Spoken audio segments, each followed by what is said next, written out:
In this video, I'll explain GAN, Generative Adversarial Network, very briefly. So in the previous video clips, I explained why we have to use latent variables and what is the meaning of the encoder and decoder structure.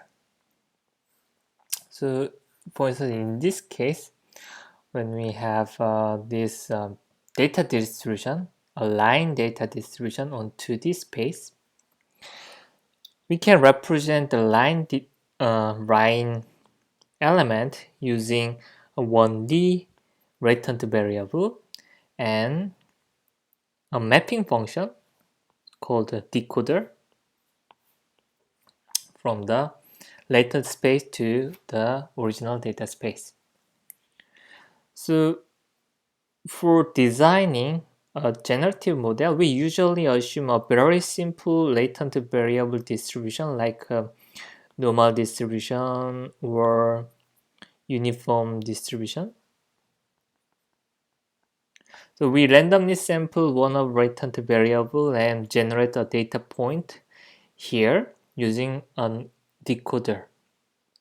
Okay, so from this structure we want to randomly sample data point on this line. This is the generative model.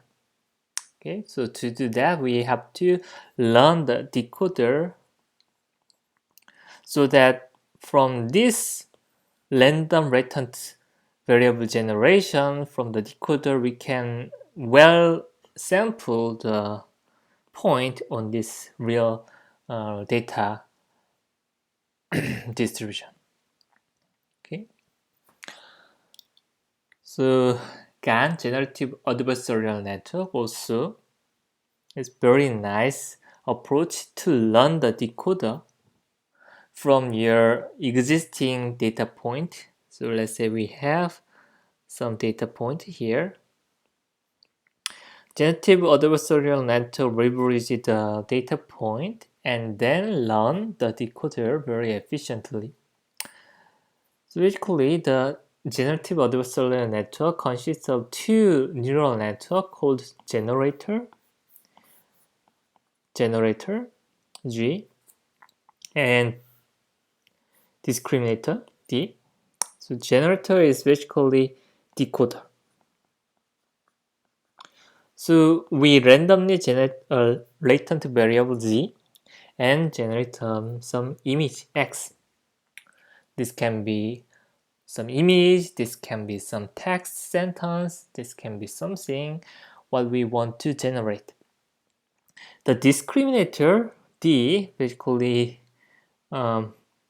assess whether this X is generated from the generator or it comes from some data point here, the red dot. So basically the GAN to train generative model, we have to have some data. Basically, generative model is unsupervised learning technique which learns some patterns inside the data, and from the learned pattern, from the trained pattern, we can reconstruct a new image. We can construct a new image from the pattern. So that is generative model. So we have to have some data point here, and so basically the discriminator make output 1 when the data comes from the real data. Discriminator try to make a 0 when the input X comes from the generator. So this is discriminator, and generator try to make output X so that this output make the output of discriminator close to 1. Okay, so decoder generator try to make some fake image that looks like very real image so that the discriminator cannot distinguish the real and the fake. Okay, so this is the concept of generative adversarial network. And here, actually, the role of the discriminator. So this is of uh, gradient guideline. So basically, in this example, initially, I will draw this again. Initially, from the random returned variable and initial decoder, initial generator, we basically make some output, which totally different with the real data distribution line here. This is totally different with the real data. So at the beginning, our performance or our quality of the decoder is it's very bad. So to make a realistic image, to make a very nice fake image, we have to update the parameter of decoder, parameter of generator, so that the blue point go to here. Okay, so that the blue point go to here, and then we can make a very realistic image from the generator. Okay, so how to update the parameter of decoder? Yeah, backpropagation BP is the most efficient way for training neural network. And the training and the computation of BP actually comes from this output of discriminator.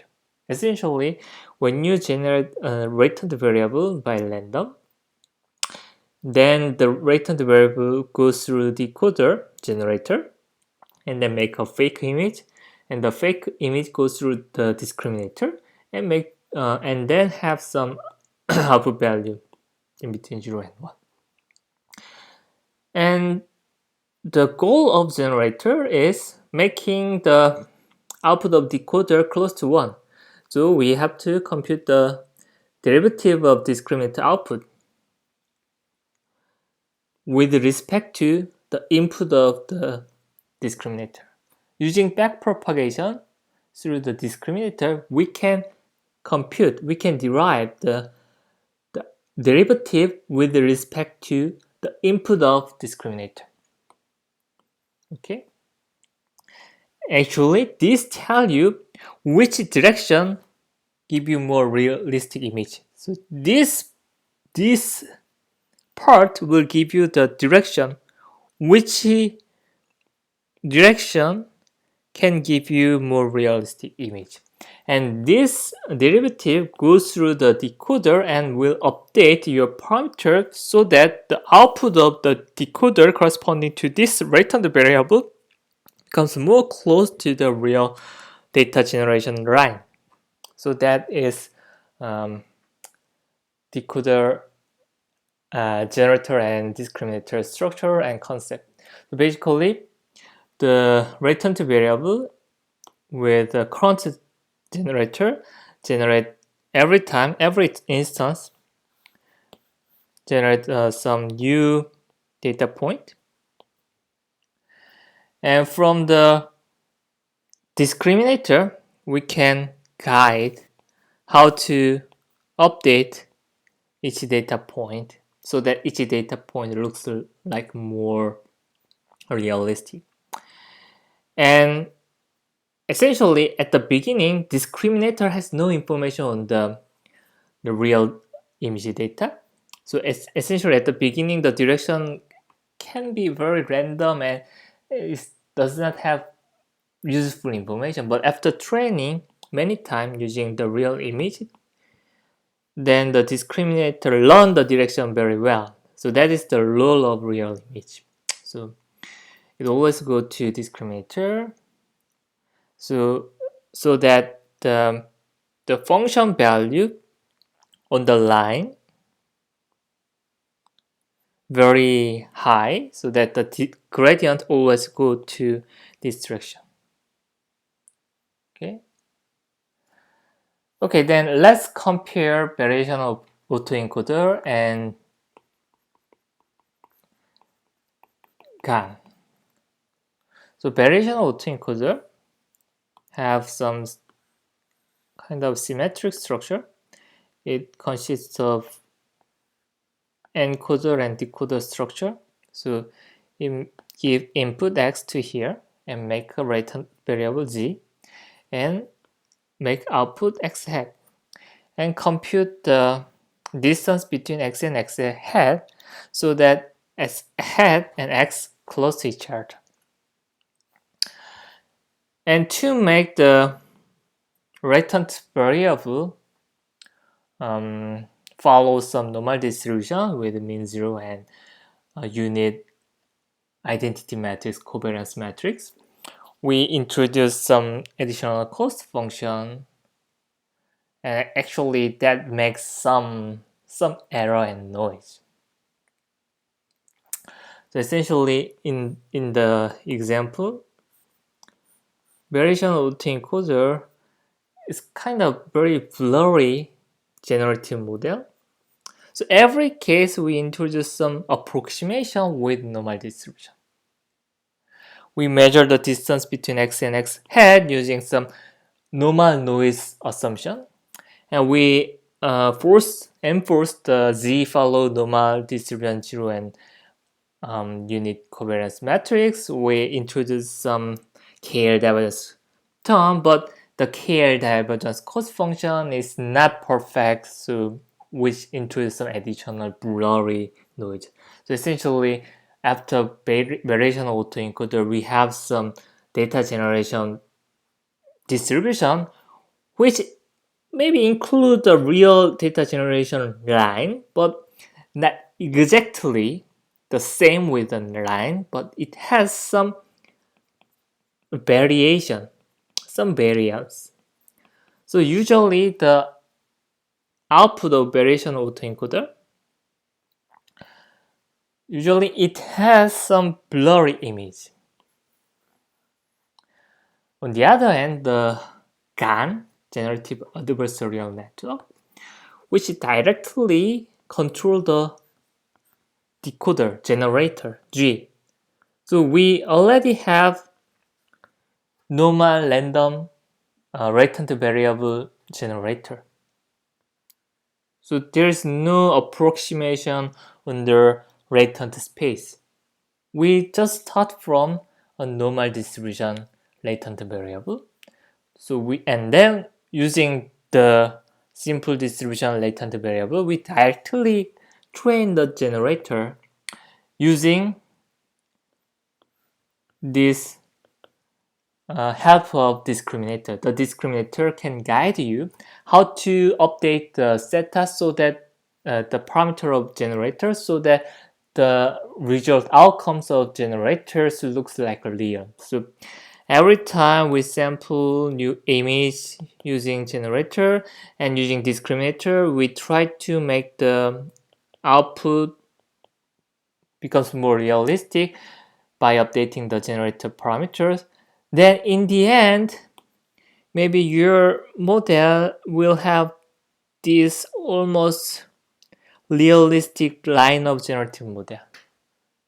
So using GAN, we can have more clear image without many blurry parts, which was in there in VA model.